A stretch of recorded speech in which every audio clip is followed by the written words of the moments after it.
살롬. 하나님의 크신 은혜와 평강이 이 시간을 함께하는 모든 분들의 삶에 가득하기를 기도합니다.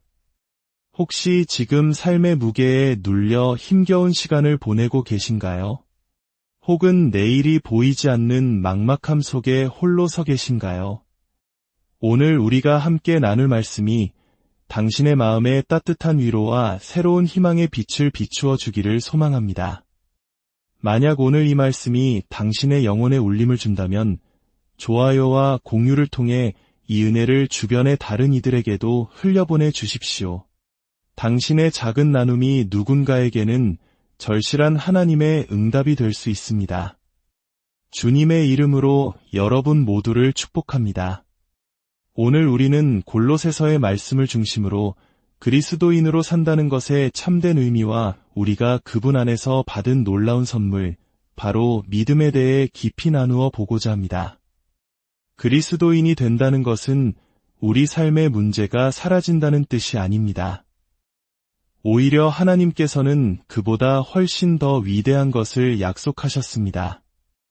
바로 어떤 어려움 속에서도 그것을 넉넉히 이겨낼 수 있는 은혜와 힘입니다. 골로새서는 바로 우리가 그리스도 안에서 이 모든 것을 어떻게 누릴 수 있는지 알려주는 놀라운 지침서와도 같습니다. 우리는 이 말씀을 통해 어떻게 예수님을 더 닮아가고 그분의 사랑과 기쁨, 평안과 견고함을 이 세상에 드러내는 빛과 소금으로 살아갈 수 있는지 배우게 될 것입니다. 자, 그럼 히브리서 11장 1절 말씀으로 오늘의 여정을 시작하겠습니다. 믿음은 바라는 것들의 실상이요 보이지 않는 것들의 증거니 우리는 종종 이 말씀의 가장 중요한 한 단어를 놓치곤 합니다. 바로 믿음은 지금이라는 사실입니다. 믿음은 막연한 내일에 대한 기대가 아닙니다. 언젠가 하나님께서 해결해 주시겠지라는 막연한 기다림이 아닙니다. 믿음은 바로 지금 이 순간에 살아 숨쉬는 하나님의 능력입니다. 물론 우리는 하나님께서 우리의 내일을 책임지실 것을 믿습니다. 우리의 아팠던 과거 또한 그분의 손안에서 치유될 것을 믿습니다. 하지만 믿음의 진정한 힘은 지금이라는 현재 시제 속에서 발휘됩니다. 로마서 1장 17절은 말합니다. 복음에는 하나님의 의가 나타나서 믿음으로 믿음에 이르게 하나니 우리의 믿음은 어제 머무는 것이 아니라 오늘을 거쳐 더 큰 내일의 믿음으로 자라나는 것입니다.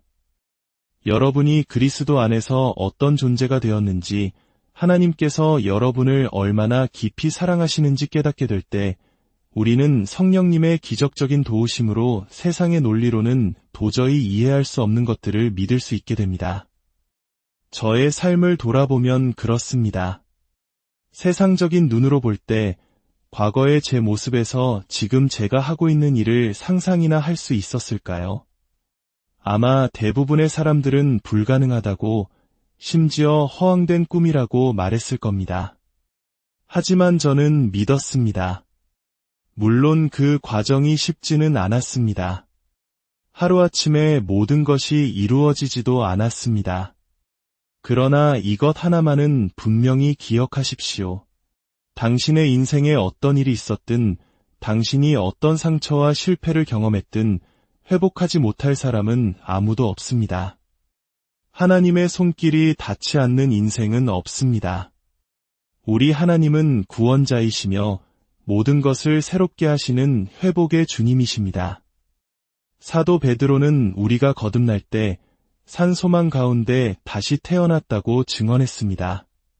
절대 어떤 상황에서도 사탄이 당신의 희망을 훔쳐가도록 내버려 두지 마십시오.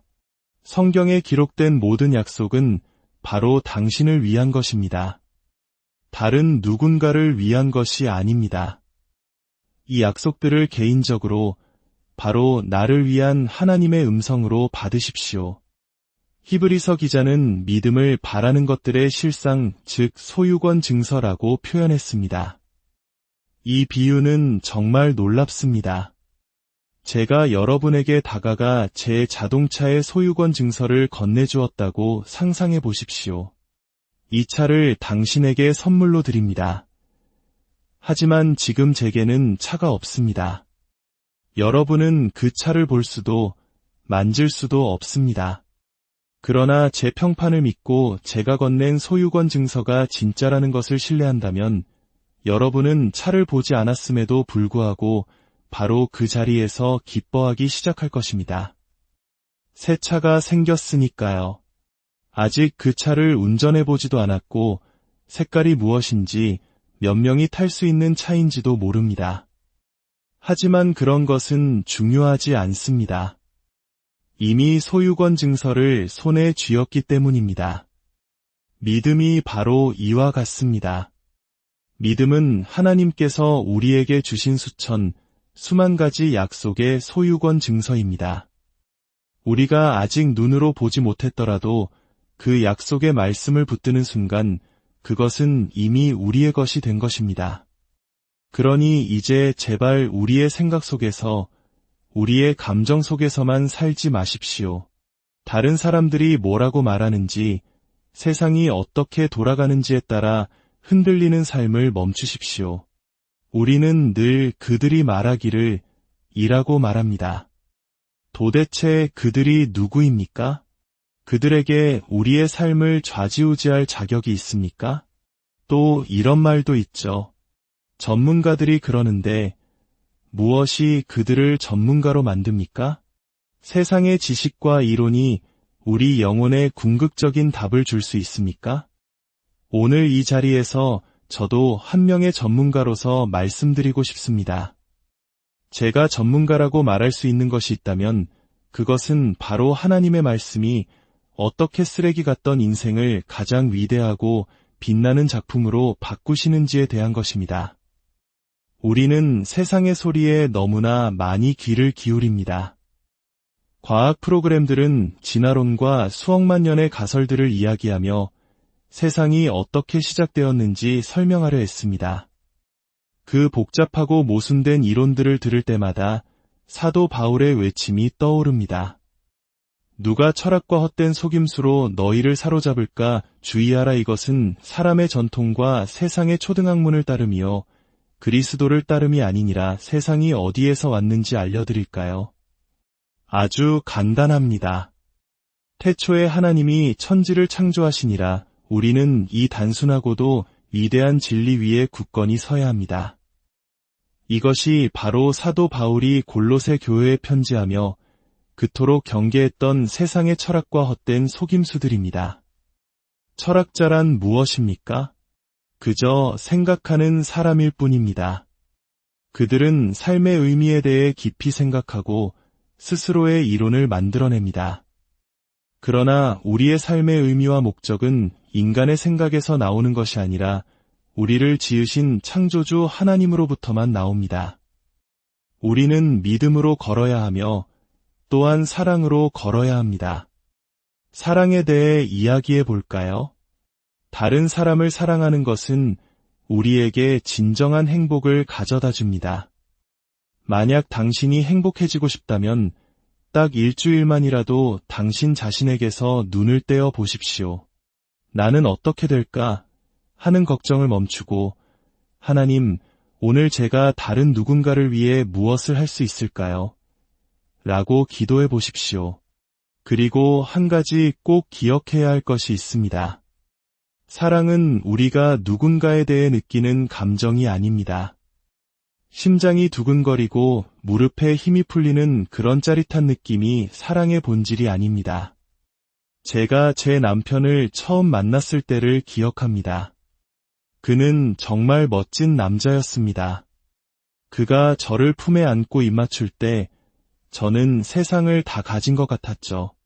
하지만 솔직히 말해 저는 그때 사랑이 무엇인지 전혀 몰랐습니다.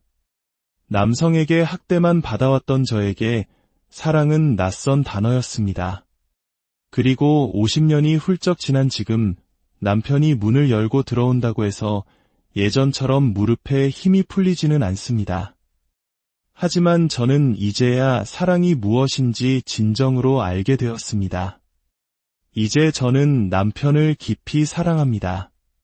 심장이 요동치지는 않지만 그보다 훨씬 더 깊고 견고한 사랑입니다. 사랑은 감정이 아니라 내가 그 사람을 어떻게 대할 것인가에 대한 결단입니다. 이것을 잊지 마십시오. 사랑은 결단입니다. 사실 저는 당신을 그다지 좋아하지 않을 수도 있습니다. 하지만 그럼에도 불구하고 저는 당신을 사랑하기로 결단할 수 있습니다. 이것이 바로 예수님께서 우리에게 보여주신 아가페 사랑입니다. 이제 마지막으로 사도 바울이 골로새 교회를 위해 드렸던 기도를 살펴보겠습니다.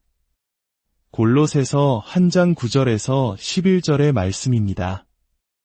이 사도들의 기도는 우리에게 기도가 무엇인지 다시 생각하게 합니다.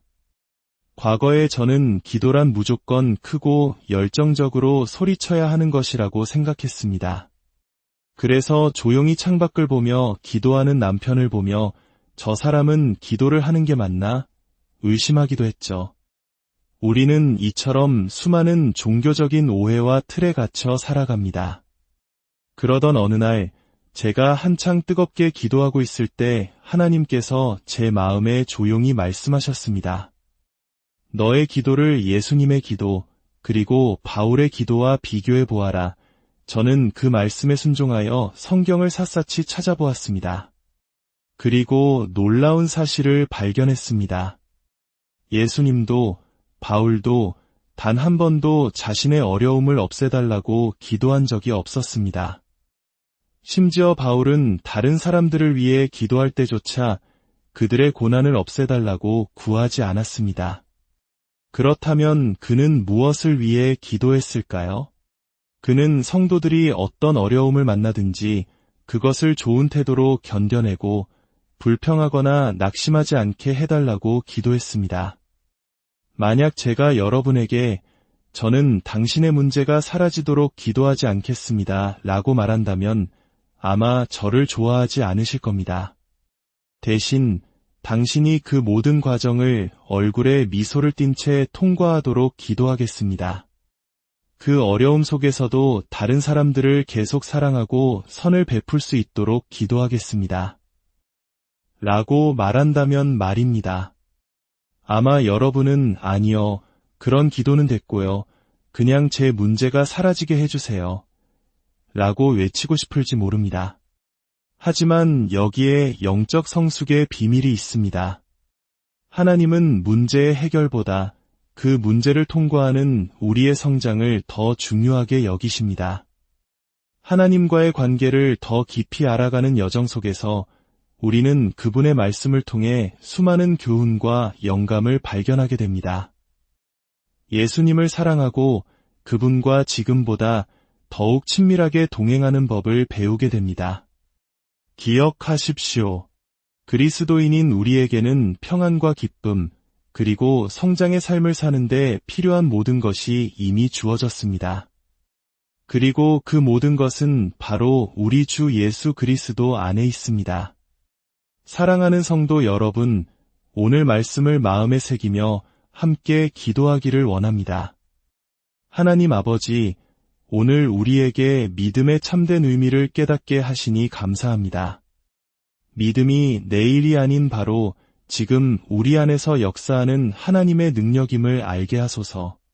눈에 보이지 않지만 이미 우리에게 주신 약속의 소유권 증서를 굳게 붙들고 오늘을 기쁨으로 살게 하옵소서.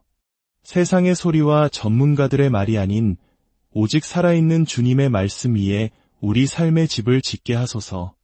우리의 사랑이 얕은 감정에 머무는 것이 아니라 어떤 상황에서도 다른 이들을 섬기기로 결단하는 깊은 사랑이 되게 하소서. 그리고 주님, 우리 앞에 놓인 어려움들이 사라지기만을 구하는 대신 그 모든 것을 주님 주시는 힘으로 넉넉히 인내하며 통과하게 하시고 그 과정 속에서 더욱 주님을 닮아가는 우리가 되게 하여 주시옵소서. 이 모든 말씀, 우리를 구원하신 예수 그리스도의 이름으로 기도드립니다. 아멘. 오늘도 주님